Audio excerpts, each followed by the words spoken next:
네, 기획 특집 시작합니다. 분위기가 많이 달라졌죠. 시장의 분위기가 달라진 가운데 과연 AI는 어떤 전략을 좀 채택하고 있을지, 그리고 또 어떤 ETF에 대해서 우리가 좀 관심을 가져야 할지 살펴보는 시간입니다. AI의 선택은 랠리 혹은 하락, 시작을 해보도록 하겠습니다. 오늘은 크래프트 테크놀로지스의 오기석 법인장과 함께합니다. 법인장님 안녕하세요. 네, 안녕하세요. 크랩 테크놀로지스 오기석입니다. 네, 반갑습니다. 최근에 제가 말씀드린 대로 분위기가 좀 많이 달라졌습니다. 일각에서는 이제 마일드 리세션을 거의 기정사실화하는 듯한 느낌도 분명히 좀 있고요. 확실히 좀 느껴지는 게 월가에서도 이렇게 급격하게 어떤 전망을 바꿀 정도로 예측하기가 좀 어려워졌다라는 게 가장 좀 중요한 포인트인 것 같은데 새로운 투자 전략, 새로운 시각으로 준비해야 될 투자 전략이 좀 있다고요. 네, 오늘은 작년 한 해 동안 미국 ETF 시장에서 제일 인기가 많았던 그 전략에 대해서 좀 말씀드리려고 하는데요. 완전히 초대형 운용사인 뱅가드, 블랙락, 인베스코 이런 쪽에서 나왔던 전략들 말고 조금 미국 같은 경우는 워낙 다양한 운용사들이 이제 ETF 전략을 내놓고 있는데 그 중에서 이제 각광을 받았던 전략이 손실 해지 전략이 작년은 인기를 굉장히 많이 끌었습니다.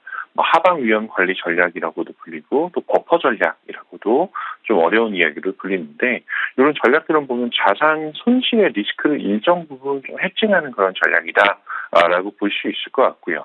시장 위험을 이제 회피하는 과정에서 상승폭은 좀 제한될 수 있지만 변동성 위험도 같이 줄어든다라고 보시면 될 것 같고 이 전략 같은 경우는 작년 한 해만 미국에서 12조 원 이상 신규 자금이 유입된 그런 전략입니다. 그래서 현재는 이런 카테고리를 합쳐서 한 20조 원 이상 규모로 성장을 할 정도로 빠르게 성장을 하고 있고요. 이 전략은 이제 하락장은 좀 피하고 싶고 또 상승장은 참여하고 싶은 투자자들의 근본적인 기대에 따라서 이제 수요가 이제 늘어나는 그런 상품이다라고 보시면 될 것 같습니다. 그래서 전략을 구현하는 방법은 다양합니다. 기술적 지표를 활용하는 경우들도 있고요.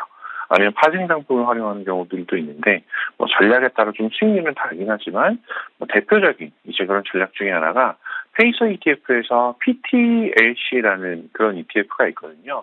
이 ETF 같은 경우는 200일 이평선을 바탕으로 이평선 상단에 있으면 주식시장에 모두 다 투자하고 200일 이평선 하단으로 내려오면 이제 채권으로 바꾸는 그런 전략인데 이런 ETF들도 대표적인 전략 중에 하나다라고 한번 참고해 보시면 어떨까 싶어서 소개해드렸습니다. 알겠습니다. 버퍼 전략에 대해서 설명을 해주셨습니다. 상승폭은 제한될 수 있지만 변동성을 좀 회피하고 싶으신 분들이 많이 선택을 한다고 하는데 확실히 최근에 시장에 대해서 상승세가 좀 이어지고는 있지만 뭔가 좀 불안불안한 그런 느낌을 아마 많은 투자자분들이 좀 공감하고 계신 것 같습니다.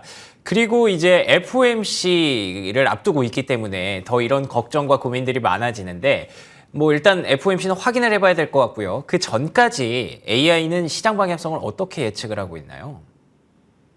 네, 우선 이번 주 들어서 시장의 위험도를 확실히 좀 줄여서 예측을 하고 있는 그런 경향성이 보이고 있습니다. 이번 위험치 같은 경우는 저희가 이제 완전 부멘 쇼크 지수라는 게 있는데 지난주에 49에서 훨씬 많이 낮아진 19까지 떨어졌거든요. 이 숫자가 낮으면 낮을수록 주식시장에 편하게 참가할 수 있다라고 이제 해석을 하시면 되는데 상당히 지금 현재 나오는 위험 시그널을 줄여서 보고 있다라고 보시면 될 것 같고요. 그럼 이 모델이 보는 이제 주요 변수들은 뭐냐라고 하면 미국 시장의 변동성 그리고 대형주 1개월 모멘텀 그리고 미국 트리플 A 등급 회사채 수익률 혹은 금리를 지금 주요 변수들로 보고 있습니다. 여기에 이제 추가로 보는 변수들이 이제 좀 재미있는 것도 있었는데 예를 들어서 글로벌 원자재의 1년 변화율이나 트리플 C 이하의 하이힐드 채권 역시도 이번 주 주요 변수로 지금 확인하고 있거든요. 지금 이제 지난주에 발표했던 CPI 같은 경우 이번 주에는 PPI가 발표가 되는데 시장의 인플레이션이 지금 굉장히 중요한 변수로 지금 인식이 되고 있는 상황에서 저희 원자재 가격이 저희 인공지능 모델에서 주요 변수로 측정되는 것 역시 좀 한번 흥미롭게 참고해 볼 만하고요.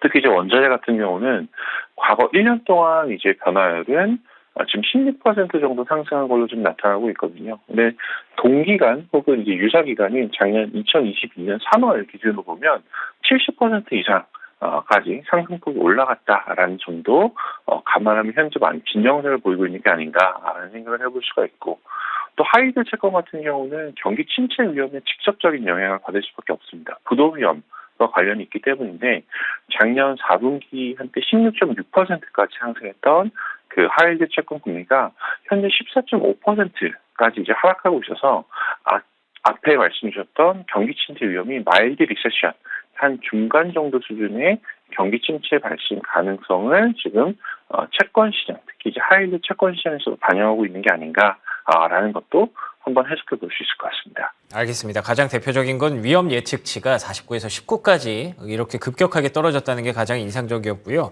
원자재 가격 변화율에 대해서도 AI가 좀 예의주시를 하고 있다는 점 체크하시면 좋을 것 같습니다. 특히나 최근에 상승세를 좀 이끌고 있는 섹터가 성장주다 보니까 성장주에 대해서 관심이 높아지신 분들이 계실 것 같은데 그래서 뭐 아크 ETF 이런 것들이 다시 한번 주목을 받을 수도 있을 것 같습니다. 혹시 이런 쪽에 대해서 좀 전략을 갖고 계실까요?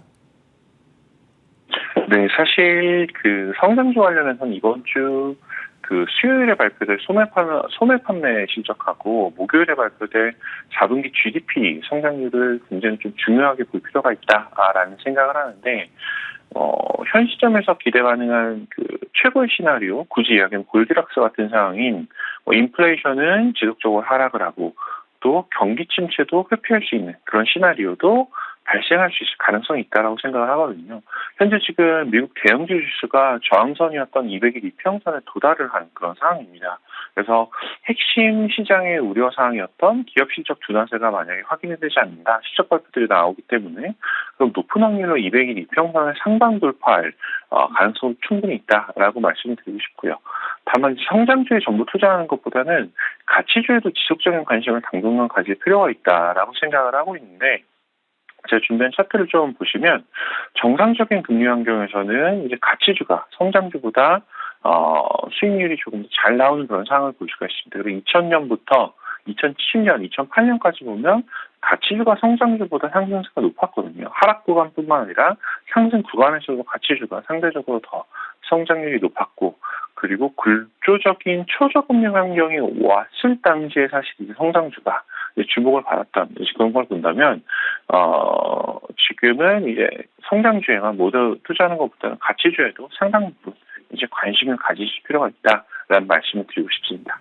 알겠습니다. 성장주에 대한 상대적으로 관심이 올라오기는 했습니다만 이쪽으로 한쪽으로 쏠려야 할 그런 타이밍은 확실히 아닌 것 같다는 생각이 법인장님 말씀을 계속 들으면서 생각이 좀 정리가 됩니다. 그러면 ETF 쪽에 대해서도 한번 정리해 주시면 좋을 것 같은데요. 올해 들어와서 네. 이제 ETF 쪽에서 좀 전략적으로 어떤 혹시 변화라든지 이런 것들이 감지되는 게 있었을까요? 네, 우선 이제 2022년 같은 경우는 섹터 선정 혹은 섹터 배분의 한 해라고 볼 수가 있는 게 에너지 섹터에 투자를 했느냐 아니면 헬스케어에 투자를 했느냐에 따라서 이제 성과가 완전히 갈렸던 한 해였고요. 2023년은 사실 종목별 장세로 갈 가능성이 크다라고 생각을 합니다. 왜냐하면 시장의 위험도가 작년보다는 상대적으로 떨어져 있고 그리고 기업들의 실적이라든지 예전에 일반적으로 펀더멘탈을 중시하던 그런 시장에서 보던 변수들을 지금 시장에서 많이 보고 있거든요. 그렇기 때문에 종목 장세로 갈 수 있다라는 가능성을 좀 생각을 해보고 있고 저희 모델 중에 이제 그 MBQ라고 이제 가치주 이제 ETF 모델이 있는데 이 ETF 같은 경우는 작년 한 해 동안 이제 2022년 1년으로 보면 한 16% 정도 S&P보다 잘했고 지난 금요일 기준으로 1년으로 보더라도 한 14% 정도는 좀 초과 수익을 기록하는 모델이 있는데 이 모델의 이제 1월 포트폴리오 변화를 살펴보면 고금리 시대에 대비한 그런 이제 포트폴리오 변화가 좀 보입니다. 예를 들어서 금융주를 사실 이제 1월 들어서 좀 많이 확대를 했고요. 또 에너지 섹터 같은 경우는 이제 작년 1년 내내 좀 많이 투자를 하다가 이번 1월 들어서는 사실 거의 완전히 이익 실현을 마친 이제 그런 상태입니다. 포트폴리오에서 완전히 제거를 했고요.